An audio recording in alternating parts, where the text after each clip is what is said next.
Assalamualaikum warahmatullahi wabarakatuh. Sebelumnya perkenalkan, nama saya Dimas Akbar Maulana. Di sini saya akan mempresentasikan perintah pada Unix dan DOS. Nah, tentunya yang pertama-tama kita harus mengetahui apa itu Unix dan DOS. Nah, seiring perkembangan teknologi, salah satunya kemajuan komputerisasi yang semakin diperlukan dalam kehidupan sehari-hari, karena keinginan manusia yang ingin mendapatkan kemudahan dalam hal-hal tertentu, maka perkembangan komputer itu semakin pesat. Nah, salah satu perkembangan komputer yang telah banyak digunakan yaitu aplikasi buatan. Sistem operasi itu merupakan bagian terpenting dari suatu komputer yang bertanggung jawab atas manajemen sumber daya hardware dan menyediakan antarmuka untuk pengguna. Dalam perkembangan teknologi, dua sistem operasi yang cukup populer adalah DOS, yaitu Disk Operating System, dan Unix. Nah, DOS dikembangkan oleh Microsoft, sementara Unix dikembangkan oleh Bell Labs, dan kemudian berkembang menjadi sistem operasi yang banyak digunakan di lingkungan server dan pengembangan perangkat lunak. Nah, jadi itu tadi sedikit mengenai Unix dan DOS. Nah, lalu yang pertama, definisi dari Unix. Nah, perintah pada Unix. Perintah pada Unix adalah kumpulan instruksi baris perintah yang memungkinkan pengguna berinteraksi dengan sistem operasi Unix. Nah, ini mencakup tugas seperti manajemen file, kontrol proses, dan konfigurasi sistem. Nah, perintah Unix itu seringkali dapat dijalankan melalui terminal atau script. Nah, ini ada gambar screenshot ya dari perintah-perintah yang ada pada Unix. Nah, lalu yang selanjutnya adalah sejarah Unix. Nah, Unix ini memiliki beberapa varian, termasuk sistem FreeBSD, Unix, dan Linux. Setiap versi memiliki keunikan dan biasanya digunakan untuk keperluan khusus. Pengembangan itu terus berlanjut seiring dengan revolusi teknologi. Nah, Unix itu dibuat pada tahun 1969. Versi awal dari Unix file system terbuat dari sketsa desain sebuah file system yang dikembangkan oleh Ken Thompson, Dennis Ritchie, dan yang lainnya, yang tergabung dalam General Electric Company and Project Mac of the Massachusetts Institute of Technology. Thomson dan Ritchie mengimplementasikan sistem mereka pada komputer PDP-7, termasuk versi awal Unix file system, proses subsystem, dan beberapa set kecil dari utility program. Dan terakhirlah sistem baru yang dinamakan Unix. Nah, jadi itu tadi sejarah dari Unix. Lalu yang selanjutnya, yang ketiga, versi Unix. Nah, Unix ini memiliki beberapa varian termasuk sistem V, BSD Unix, dan Linux. Setiap versi ini memiliki keunikan dan biasanya digunakan untuk keperluan khusus. Nah, berikut ini ada beberapa versi dari Unix. Seperti yang pertama, ini ada pada tahun 1969. Ini Unix pada PDP-7. Lalu ada pada tahun 1971. Ini Unix versi 1 pada DEC PDP 11 sampai 20. Lalu pada 1973 Unix versi 4 ini sudah menggunakan bahasa pemrograman C. Lalu pada 1974 Unix versi 5 itu untuk pendidikan. Lalu dan seterusnya, ini ada banyak lagi ya. Nah, ini bisa teman-teman baca sendiri. Lalu yang selanjutnya, yang keempat, contoh. Nah, ini ada beberapa contoh mengenai komen atau perintah-perintah yang ada pada Unix, seperti pwd. Ini perintahnya ini artinya print working directory. Nah, ini digunakan untuk mengetahui di directory mana kita sedang berada. Lalu ada cd. Ini perintah ini artinya itu change directory. Nah, digunakan untuk berganti atau berpindah directory.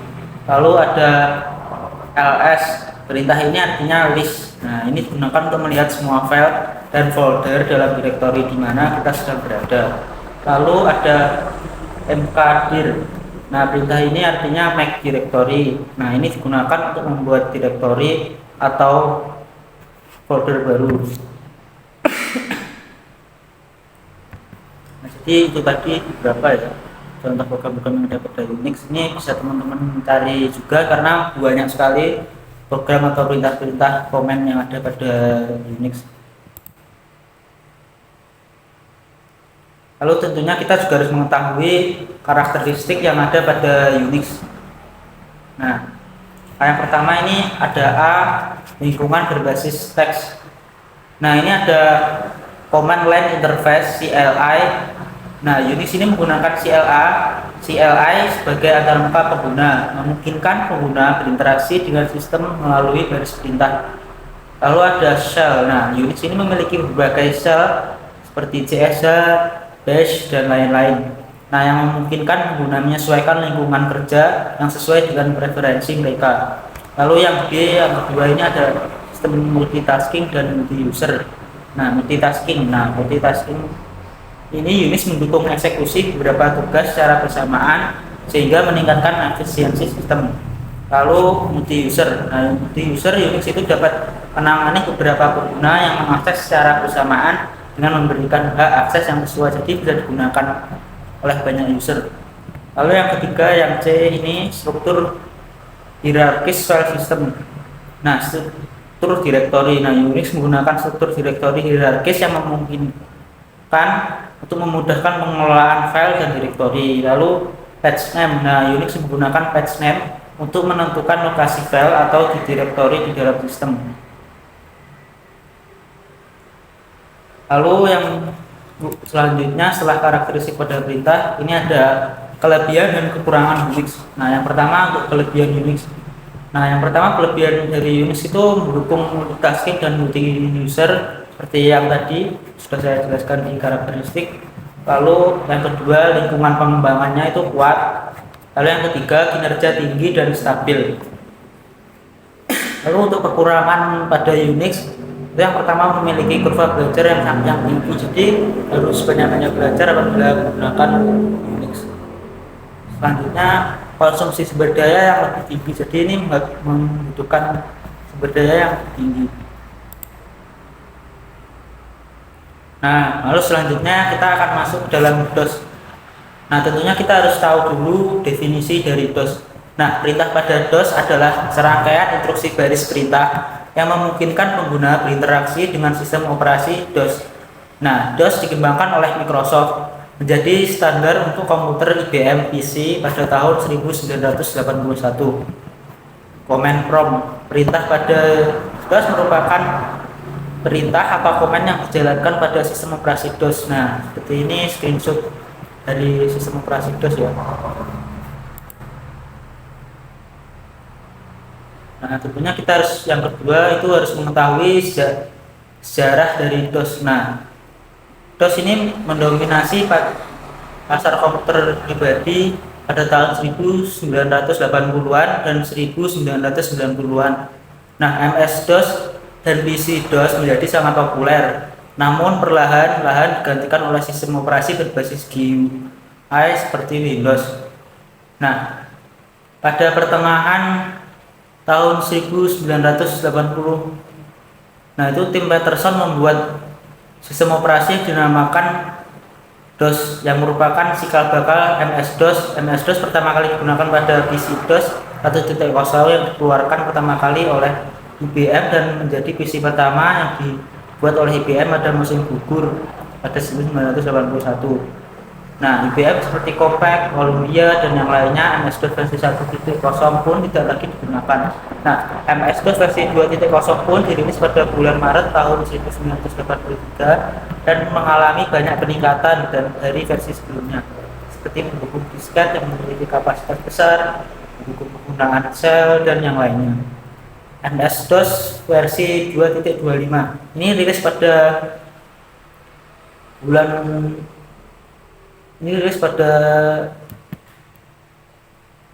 bulan Oktober tahun 1985 yang didistribusi ke bagian timur dan tidak pernah rilis di Eropa dan United States.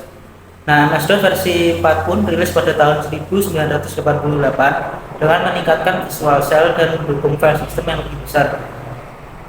Selama MS-DOS mengalami peningkatan, Microsoft berusaha membuat sistem operasi yang menggunakan user interface dan multitasking, dan terlahirlah yaitu Microsoft Windows. Nah, selanjutnya kita harus mengetahui versi-versi dari DOS. Nah, DOS itu memiliki beberapa versi termasuk MS-DOS dan PC-DOS.